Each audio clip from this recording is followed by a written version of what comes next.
Flawedcast. Flawedcast. Get in the arena.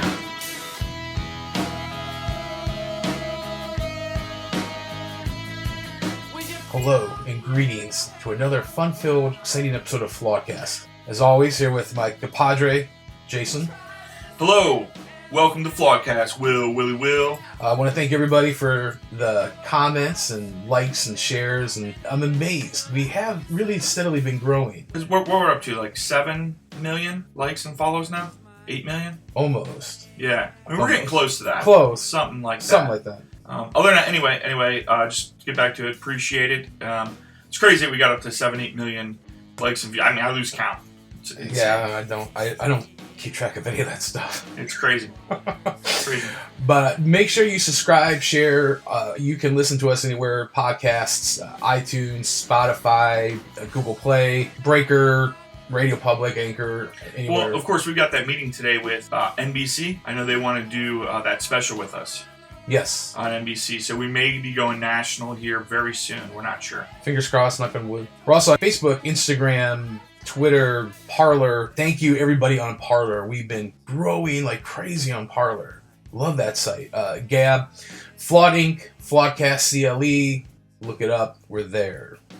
Get in the arena. This episode, but I wanted to discuss something that was based on a conversation you and I had with somebody a couple of weeks ago, and you were asking me to tell. I don't know the gist of the conversation that you had with this guy, but you're like, Bill, explain socialism to this dude. Remember, we were at the bar? I remember it, but I don't remember it. Yeah, that's okay. Long and short is I started, rethinking things. I'm not coinciding or agreeing with socialism, but I started thinking there's a lot of pervasive thought in America that socialism is actually a really good thing. You got the Bernie Sanders crowd that thinks democratic socialism is a good thing. Feel the burn, baby. Feel the burn, yeah. You're gonna get burned. I want us to really discuss pragmatically what socialism is, some of the history, the ideological, but the philosophical counterpoint that socialism is not only a flawed way of governance, but also it always ends up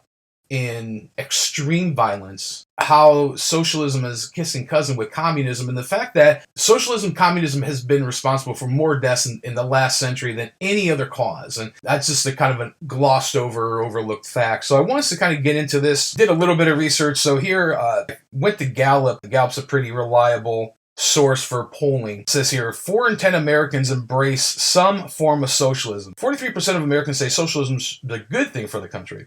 51% believe socialism would be a bad thing for the country. Then Americans split viewing economy as free market and government control. When you got 43% of the population of a free society thinking that socialism is a good thing, that is disconcerting. And it says there's a couple things we should be weary of, and we're going to get into that. But I want us to kind of just lay out a basic understanding of socialism. And in the Merriam-Webster's definition in the dictionary, it says socialism, one, any of various economic and political theories advocating collective or government ownership and administration of the means of production and distribution of goods. 2, a system or society, a group living in which there is no private property, a system or condition, a society in which the means of production are owned and controlled by the state, a stage of society in Marxist theory transitional between capitalism and communism and distinguished by an unequal distribution of goods and pay according to work done.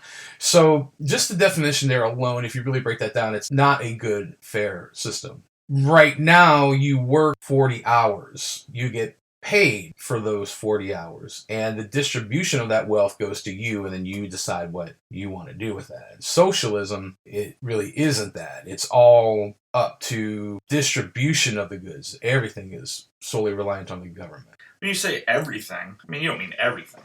I do. Like, what do you mean everything? My house? Well, I mean, you look at socialist societies, and private ownership is usually not a thing. So, meaning the state runs just about everything. There are few exceptions, but, there's normally a static wage. In socialism, there is no upper class, middle class, or lower class. There is a very, very, very high upper class, and then there's everyone else. Well, how do you get to that very high upper class? Well, like George Carlin said, it's a big club, and you and I ain't in it. That's the thing. Unless you're one of these controllers, unless you're one of these marionettes, if you will, pulling the strings of the puppets, you don't.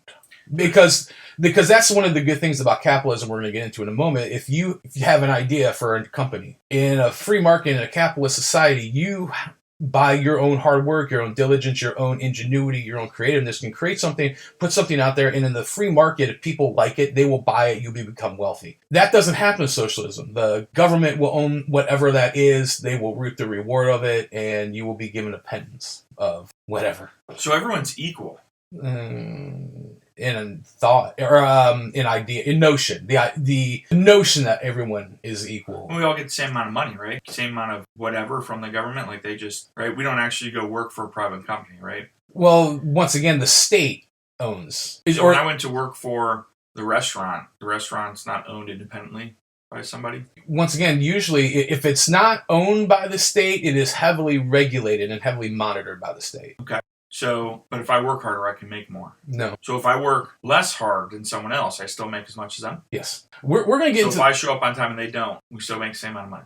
More or less. And we're going to get into this in a moment, but the basic difference between capitalism and socialism is that capitalism, in theory, makes it that everybody starts at the same place. And people have their own minds, their own decisions, their own creativity, their own proclivities, and they can make decisions. And whatever outcome happens based on those decisions is, what kind of life that person has. And with socialism, everybody starts at different places, but they end up at the same place. So, for example, you and I, we don't earn the same. You make a different yearly wage than I do. But under the socialistic rules, you may work your butt off, and I may work like 10 hours a week. But essentially, we are going to still end up at the same living, the same neighborhood, the same, good status or whatever you want to say. Yeah. It's funny. I would compare that to think about playing football. Bill, we played football together when we were young. Yes, you were way better at it than I was. Oh, stop. So no, we played football when we were young. So of course, when you play sport like football, especially when you're young, you got a lot of kids who play for different reasons. They're feeling it out. They're seeing if it's something they want to do. It's not necessarily, you're not quite in high school or even junior high yet. It's still just a fun thing to do. It's a social thing. And you have some kids that take it very seriously and work very hard. They practice at home on their spare time. They run every sprint as hard as they can. They practice as hard as they can. And a lot of times those kids end up being in what they call skill positions. Running back, receiver, quarterback, things like that. So if we tied the socialism to that, those kids that worked really hard just end up on the line. On the line or an unskilled position. Right. While the kids who don't practice extra at home, who don't run the sprints as hard as they can, everything else, get to also do the skilled positions, even though they haven't put in the time or the effort to earn that. There's no really earning anything. You just get handed to you. Yeah. Doesn't sound like it's very motivating. Well, the only motivation is, I don't know, the folks that don't want to do anything. Exactly. Folks, I'm asking these questions, not as if I don't know, but really to make it very clear and to help demonstrate how, what socialism really is, what we're really talking about here. Well, and so this is the thing, we're hopefully going to get into this a little bit later, but socialism and communism they're kissing cousins. I mean, they're the same thing. So let me read to you the definition of communism from the same dictionary. A system in which goods are owned in common and are available to all as needed. A theory of advocating elimination of private property. Doctrine based on the revolutionary Marxist socialism and Marxist Leninists that was the official ideology of the USSR, which for those who are too young, that used to be Russia. A totalitarian system of government in which a single authoritarian party controls state-owned means of production. And then the last definition says, a final stage of society in Marxist theory in which the state has withered away and economic goods are distributed equally. So if we look at that last definition, and then we compare it to the definition of socialism, various economic and political theories advocating collective or governmental ownership and administration of the means of production and distribution of goods, it's essentially the same thing. It means, once again, to quote George Carlin, it's a big club and you ain't in it. And the people at the top are the government, the state, aka Big Brother. They're the ones that are, controlling these strings, these marionettes, if you will. Now, it's important. It talks about Marxism really not thinly veiled, it's blatant. So communism, socialism is a nice way of saying Marxism. It's a system of economic and political thought developed by Karl Marx, along with Friedrich Engels, especially the doctrine that the state throughout history has been a device of the exploitation of the assembly of dominant class. That class struggle has been the main agency of historical change, and that capitalist societies containing from the first the seed of its own decay will eventually, after a period of all dictatorship and the proletarian has superseded by a socialistic order and classes society. So basically what that's saying is that everyone's equal, no one's special, everybody's under control of the government or Big Brother. You can when someone says democratic socialism, that's an oxymoron, because if you clearly see what the definition of these are, there is no democratic say, there is no vote. You're there, once again, to quote George Carlin, it's a big club. You're not in it. If you're not the head, you're the tail. It's pretty crazy. 43% of Americans want that. 43% of Americans don't know. Oh, absolutely. Well, it's interesting because one of the websites I subscribe to, I like a lot, it's called PragerU, and they have these people that go on the streets, and I've watched a lot of their videos, and the one guy, he'll stop people randomly and say, hey, what do you think about socialism? And normally, most people, they'll say, oh, socialism is good. We need to be social. We need to be loving and talking to people. Right, they have no idea what socialism is. No, exactly. What if we, instead of asking them about socialism, what if we said something like this? Socialism, like countries like Albania, Algeria, Angola, Burma, Congo, Cuba, Ethiopia, Laos, Somalia, Vietnam, Yemen. China. Should we, they have socialism. What do you think? Well, my answer to that would be the most predominant, most hard-hitting as of right now, currently at this point in history, which you didn't mention, is Venezuela. Venezuela bad. Venezuela. Bad. Well, and here's the thing, and it went from good in the 90s, in the late 90s. So we're barely talking 20 years. Venezuela is one of the top producing countries in the world. And then they had adopted socialism as a model, and now their currency, what they used to value, what they used to treasure as currency, is littered the streets because it is worth nothing. Yeah, they literally, as I read an article earlier, lopped 5 zeros off the end of the value of their money. Think about that for a second. Right. That means $50,000 worth $5 is worth 5. Right. Well, imagine having some money in the bank there. That's the old, and this is something that people don't realize, because once again, this is something that people just throw around. Hitler was a socialist. Nazis was the National Socialist Party in Germany. And when the Nazi Party fully came to power, people would have a wheelbarrow full of cash, and they couldn't even buy a loaf of bread with it. That's how devalued the currency is in those kind of things. It's like working your butt off and saying, hey, I'm just going to be here on the dole, and I'm just going to, suck the teat, societal teat, if you will, and chill out all day and play video games while you work your butt off, because there is no incentive. It is not an incentivized thing for the individual to fully shell out their creativity, to fully become immersed and engaged, not only in their life, but in society. But it completely devolves society to make a perpetual victimized class.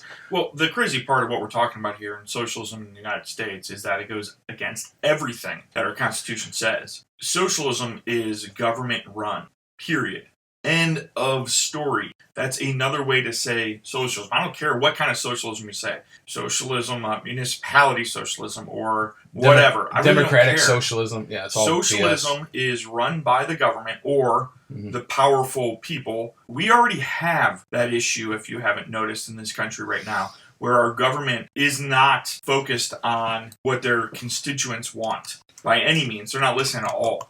It's simply what they want to do once they get into power. They are becoming millionaires because of big business and everything else. And people feel like socialism is going to help that. All it's going to do is give them more power and give you less power. It's literally continuing to take power away from us, the individual, take our rights away. My right to do whatever I want. I have the right today to go make money. Right? I want to go make money because I have a vacation that I want to take with my family.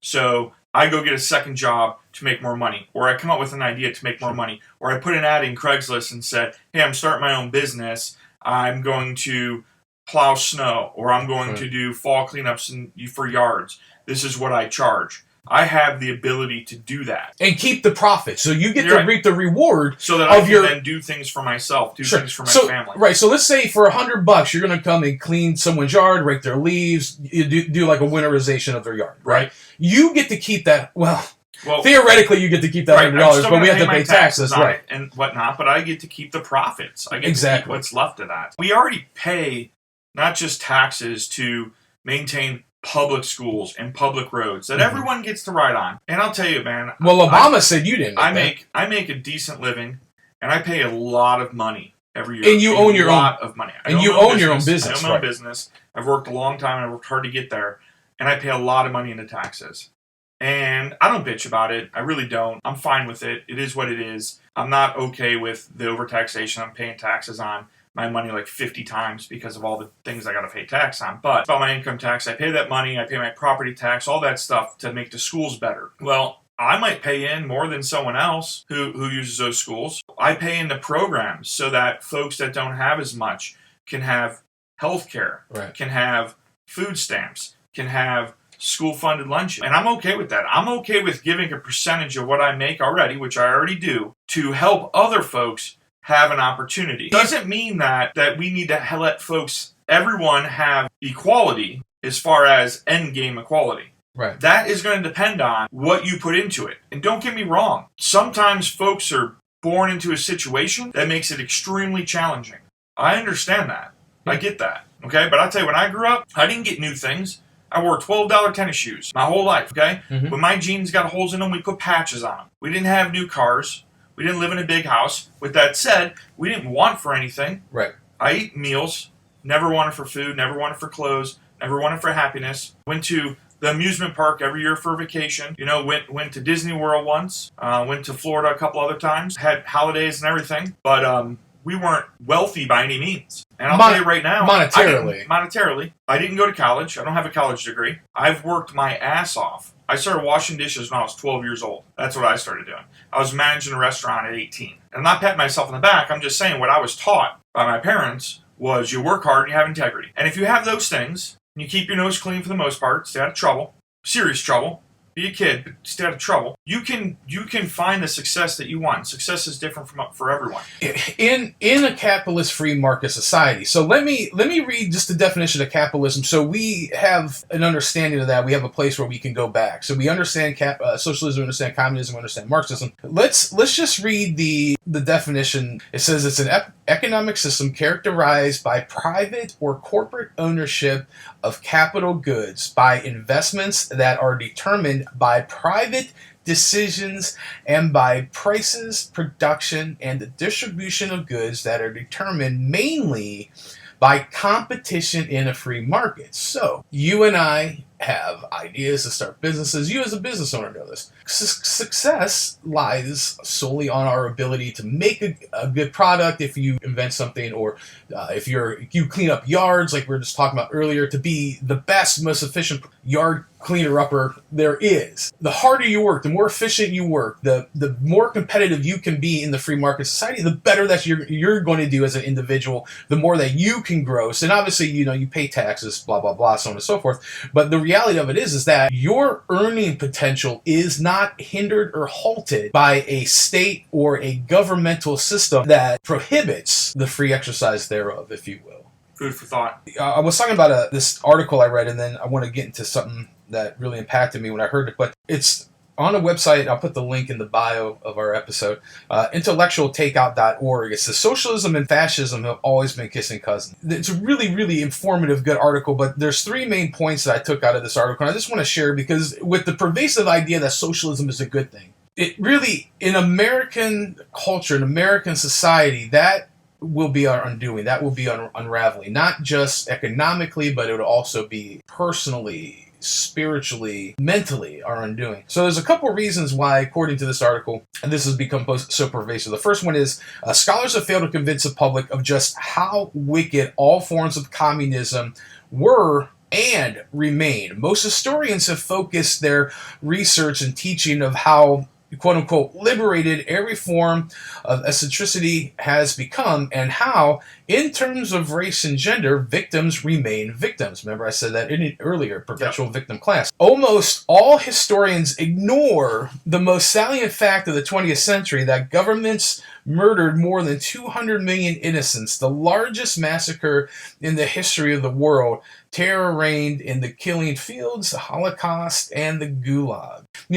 People overlook, they talk about the killing fields like Pol Pot in Cambodia, Mao in China, obviously Hitler, Mussolini, like all these communist, quote-unquote, socialist regimes that have murdered. And 200, quite frankly, is a very conservative estimate, where it says, I'm wording it, creating a perpetual victim class, but the state aspect of it. This is an important thing to realize. The second thing is an entire generation have grown up never knowing such things as the Soviet gulags or even the Berlin Wall. Indeed, it's been more of a full generation since communism existentially threatened sustained violence on a global scale. So when we grew up, one of my favorite movies was Red Dawn, and like the whole idea of fighting the Russians and Cuba at the time, they joined forces. And my point being is that when we grew up, there was a real threat of communism. There was a real threat of that socialist, that fascist dictatorship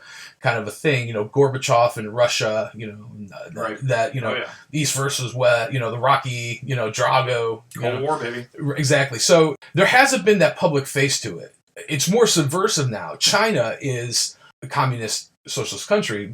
They are communists, much like North Korea is a communist country. We don't really see the atrocities because the state is very manipulative and very cunning in what it releases to the public to see the atrocities that under communism they perform. Right. So the third thing is the 5 nations that remain officially communist, Cuba, Laos, Vietnam, North Korea, and mainland China, seem to be relentlessly backwards, mad, or capitalist. No one thinks about the first 3 countries anymore. North Korea looks like a loony bin. China seems more bent on profit and power than anything profits officially. So those are a couple reasons for, I think, very pervasive reasons for people kind of ignoring the atrocities of socialism, of communism. And here's the thing, socialism always devolves into communism.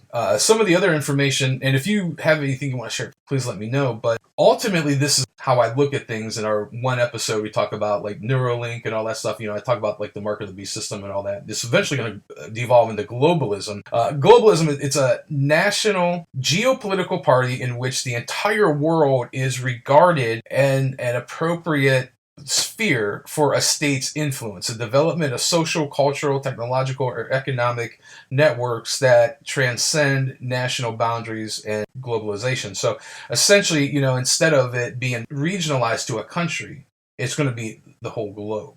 Yeah. We see that with like the EU, with the United Nations, NATO, things of that nature. So Joe Rogan, who I listen to often, he recently had a guest on his show, and I'm going to butcher his name, and so I do apologize, but I believe you pronounce it Naval Ravikant. He was on episode 1309 of the Joe Rogan Experience. Are you familiar with it? No, go ahead. Well, the gist of this episode was basically how to create wealth, how to create like a healthy mindset, it was kind of a holistic thing, but there was one part where they kind of dived into the notion of socialism, communism. I'm just going to share a little bit from that episode, some of the quotes, because they really, really hit me as really profound. So this is Naval is talking, we need to be able to engage in free trade. The correct criticism of capitalism is when it does not provide equal. And so we should always strive to provide equal opportunity, but people confuse that with equal outcome. When you have equal outcome, that can only be enforced through violence because different people, free people, make different choices. And when they make different choices, they have different outcomes. And if you don't let them suffer the consequences of bad choices or reap the reward from good choices, then you are forcefully distributing through violence. It's interesting that there's no socialist working or socialist examples that exist without violence. You basically need someone to show up with a gun. So right there is another example of you have to enforce that violently. George Orwell talks about the proles. If the proles start to rise up, that's when, Big Brother has to calm things down. Another thing that Neville said is, problem is because these looters who have ruined capitalism's name, that you get socialists coming in and saying, burn the whole system down, right? You burn the whole system down and end up like Venezuela or the former Soviet Union. You don't want to be a full socialist state. Emancipated teens hunting cats in the streets to eat right then literally happened in some of these places. So, once again, he's talking about the idea of the former Soviet Union. We're talking about Venezuela earlier. The fact that those societies have devolved so drastically, so much from their former state or their former glory based on this uneven, unfair economic system. He shares a quote from this gentleman. His name's Nassim Taleb. I always like when Nassim Taleb, where he said, with my family, I'm a communist. With my close friends, I'm a socialist. You know that at my state level politics, I'm a Democrat. The higher levels, I'm a Republican.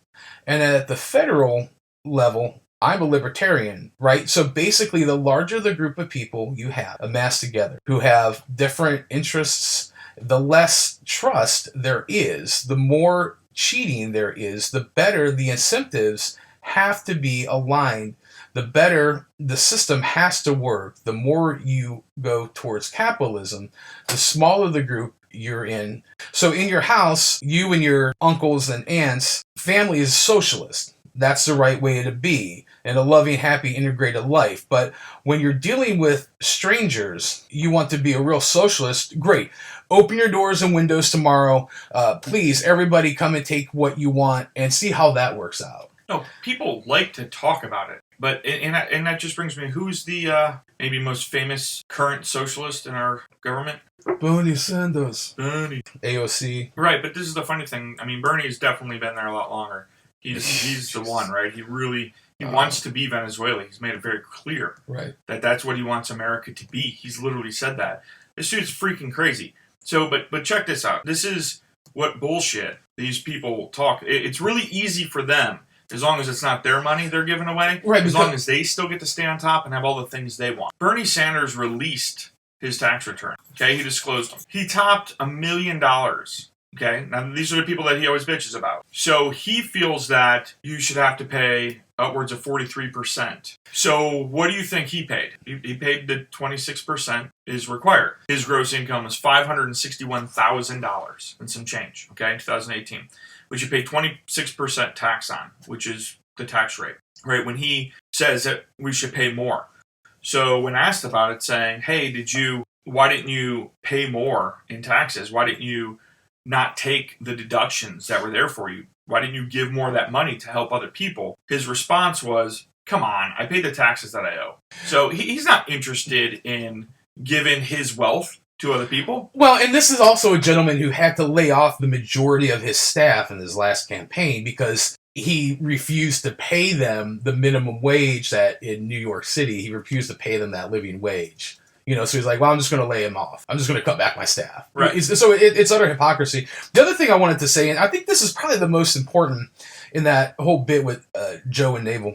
Joe says, the idea of income inequality, that always strikes me as it's very deceptive term, income inequality. And Naval's response is, well, let's flip it around. It comes from income inequality.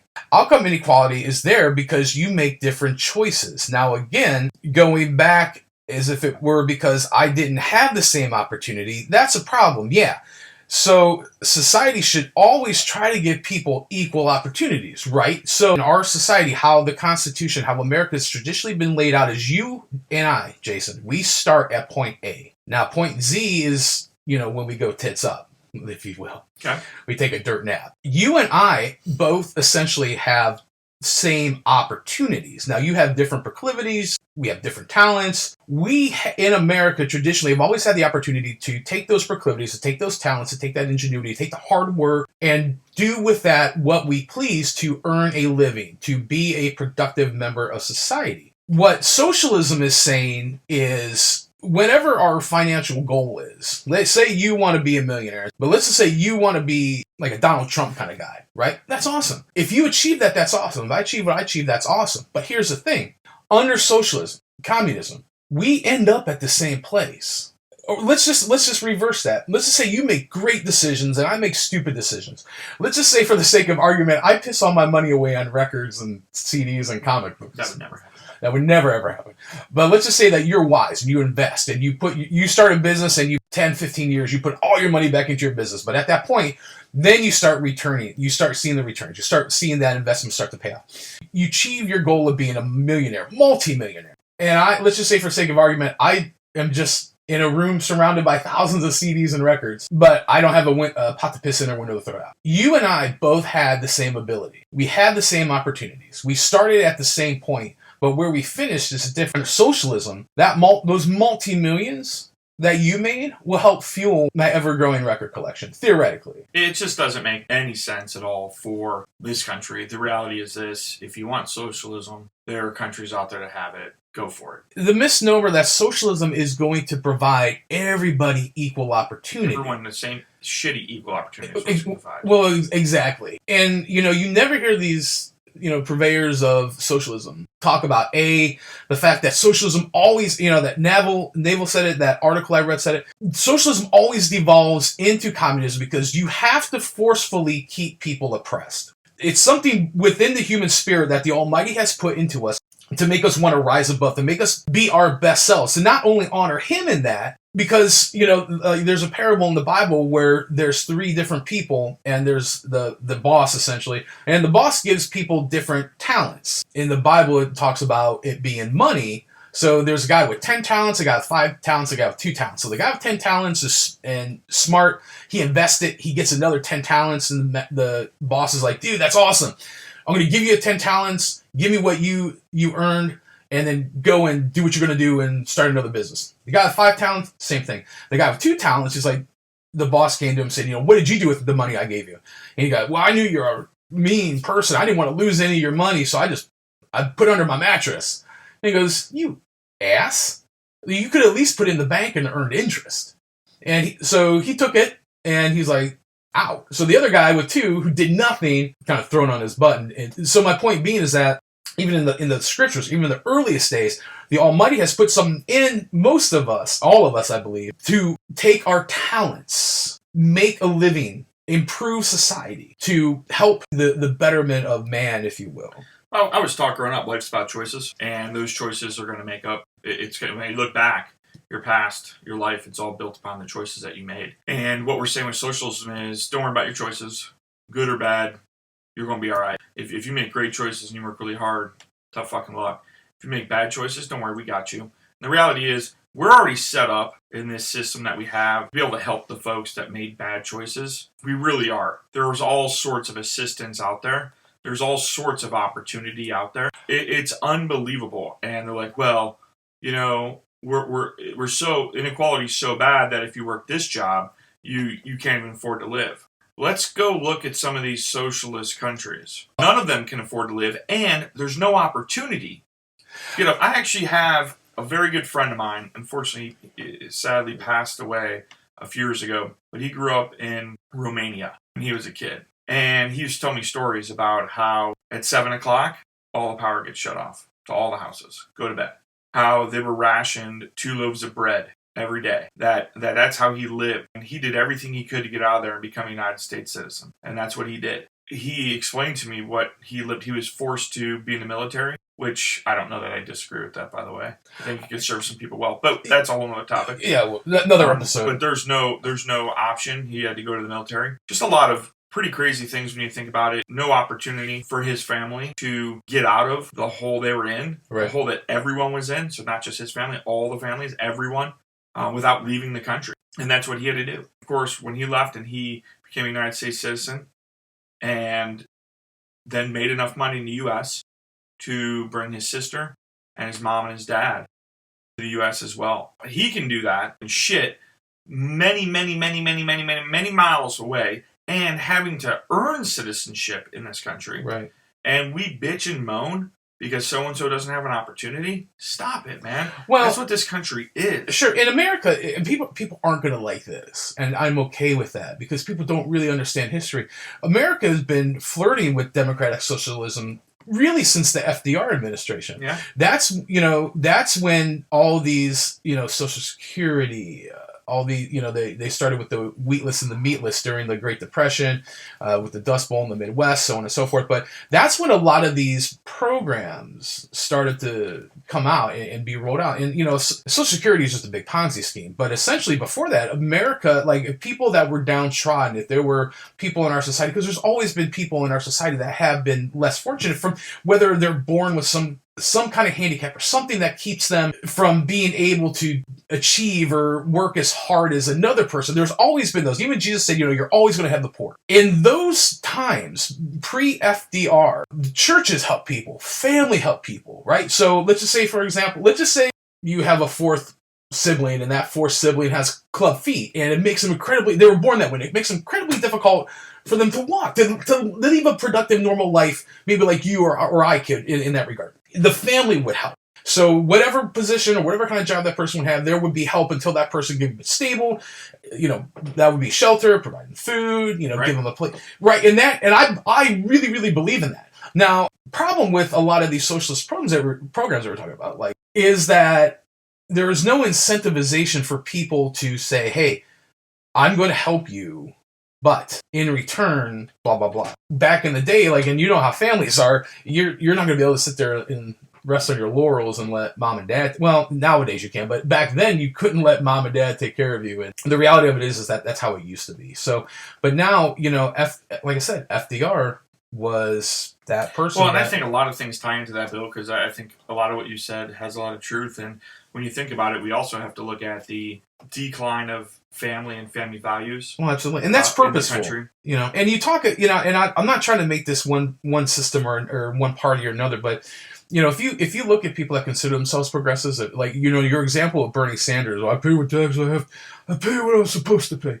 right? Those types of people, I'm painting this with a very broad stroke. I will preface that. Mm-hmm. Statistically speaking, those are the people that give the least amount of money to charitable organizations. They're the ones that do the least to help, people in their neighborhood or to, societal improvement. Statistically speaking, those are facts. There is sort of a proclivity within the regards of a socialist communist mindset. Oddly enough, it's all about me, when in reality, and this is another one of the great deceptions, that socialism and communism has nothing to do with the individual. It has to do with the state. It has to do with the government. Or, we're talking about globalism, that de-evolution from socialism and communism and globalism. It has to do with you, the person, mean nothing. You are simply a spoke in the wheel. You are a cog in the machine. It is the state that benefits. What really kills me, and I'm going to go back to things we've talked about before, and one of the things we talked about before is history and learning from history, is when you look historically at socialism and capitalism, 99 times out of 100,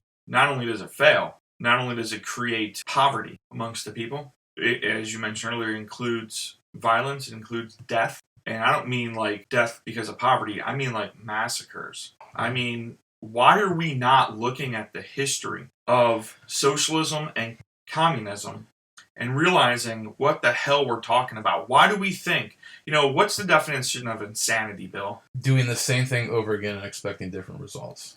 Are you freaking kidding me? Well, the thing is this, when you look at, I know the United States isn't perfect. And I'm not going to sit here and say it is. Sure. There's all sorts of things that need to be fixed. But the reality is this. The capitalistic society, the republic that we've built, It works. And we're at the top. And we got there in a very short period of time. But comparing it to communistic countries.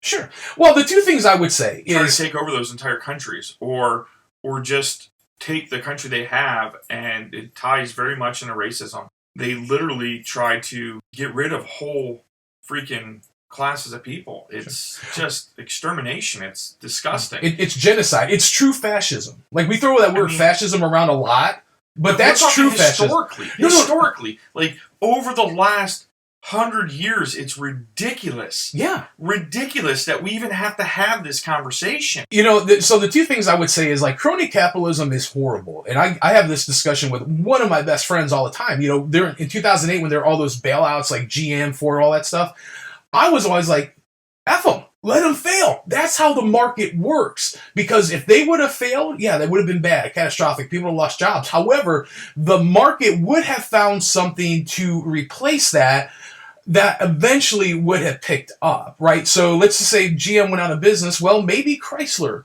would have picked up that slack. And you know what I'm saying? So there's... Well, no, exactly. But here's the thing. When the government bails that out, there's no... I don't even think GM has paid back any of the millions and millions of dollars that the government gave them. So that's crony capitalism. But I would also say the other thing is everyone is like, when they talk about socialism, like, well, it just hasn't worked yet. It hasn't been the right situation. It hasn't been the perfect combination. There's not been the right balance in this country or that country or this example.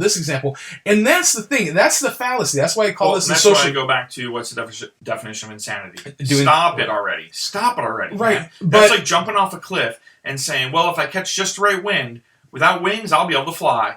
If you just keep jumping off the cliff, eventually someone will fly. Right. No one will fly. Sure. And people will cite countries like Sweden and Switzerland, stuff like that. Yes, but that's not real socialism in that regard. If you understand that, that's not real socialism because, people, it's more actually akin to a capitalist society that we have, just the state takes a larger portion, but people still have the proclivities and the natural talents that they can make a life for themselves. Just throwing that out there because I know somebody is going to comment. Well, what about Sweden? What about Switzerland? Yeah, no, and I'm reading this article right in front of me here. It's funny in the article it says, "But look, Norway." Right. Yeah. Right? And then it says it turns out though that the Denmark is awesome talking point is only the second most preposterous one used by socialists. It goes something like this: if you're a fan of roads, schools, libraries, and such, although you may not even be aware of it, you are also a supporter of socialism.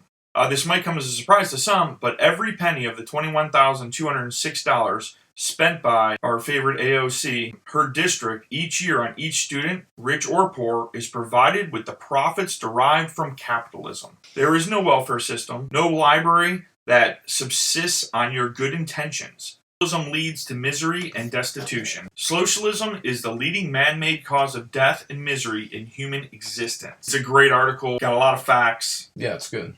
I'm telling you. I'll put that in the link too. Yeah. So once again, I think in this episode, I try to hold my opinion back normally, but it's a grievous thing for us to really consider. I'm not holding an opinion back on this. Socialism's wrong. It's horrible. I'll fight it tooth and nail in this country. No. Once again, I'm agreeing with you. You better be. And yeah. But I'm not giving you the executive producer rights on this episode. Well, thank you. I never think I am the executive producer. I always default to you. But nonetheless, we need to educate ourselves. One of the primary goals of what you and I do, it's like we need to really look and say, wow, this really isn't a good idea. Like, if you think socialism is we need to be more social, we need to be more loving, we need to be more outgoing, dear God. Look, just Google what countries in the last 100 years have been socialist countries and communist countries, and then read about those countries while they were socialist and communist. Just do that, and then you make the argument to me why the United States should become socialist. Well, because success and wealth are looked upon by a large portion in our society as evil, as wrong. If you succeed, you have somehow exploited someone. That's not the case. I'll use you for example, if I may.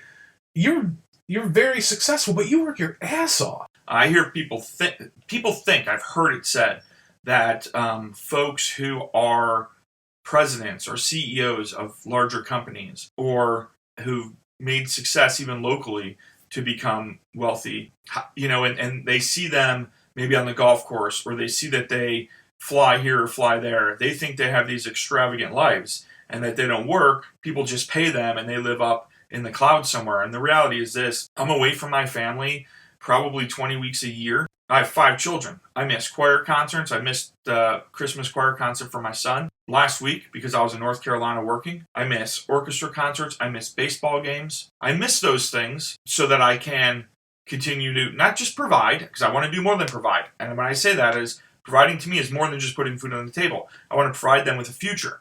We have a son who just got his license. I want to help him get a car. I'm not going to go buy him a Mercedes.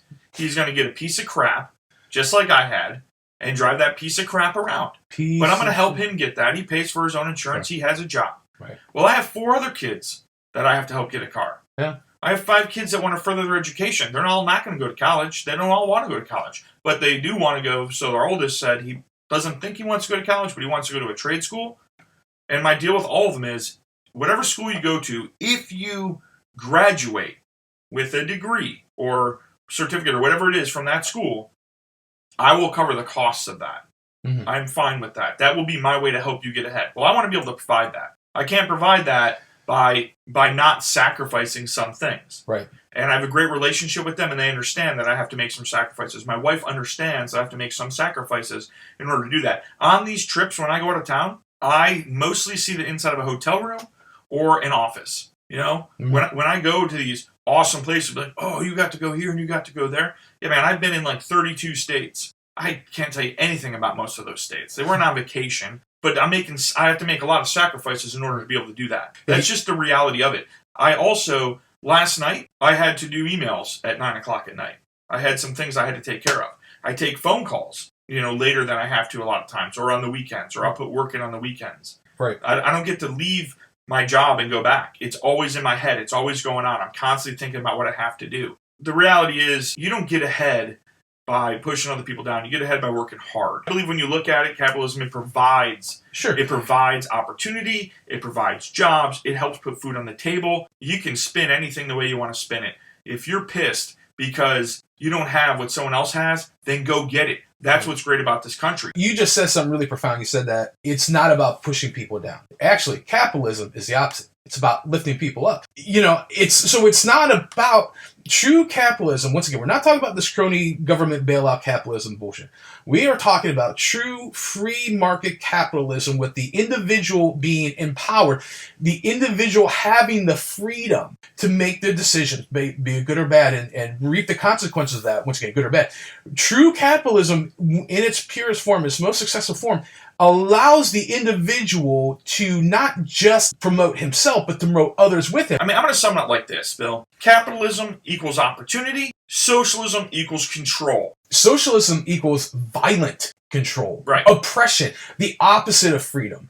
It's tyranny. And this country is built on opportunity, and you have choices to make. If you blow your choices, that's too bad.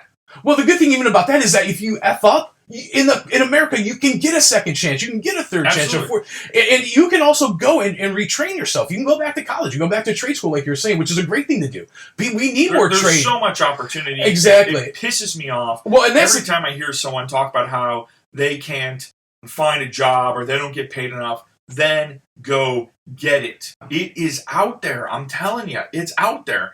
If you're satisfied with that role and that's the job that you like, that's whatever that job is, that's great too. That's fine. Mm-hmm. That's the opportunity that this country affords us. If you want to live in a McMansion, then go get the job and put the time and effort in and the sacrifice in, because let me tell you about the shit you're going to miss in order to live in a McMansion, because you're going to miss a lot. Right. Well, even what St. Stallone said, we almost every episode we refer back to that. He goes, don't go blaming others if you aren't where you want to be.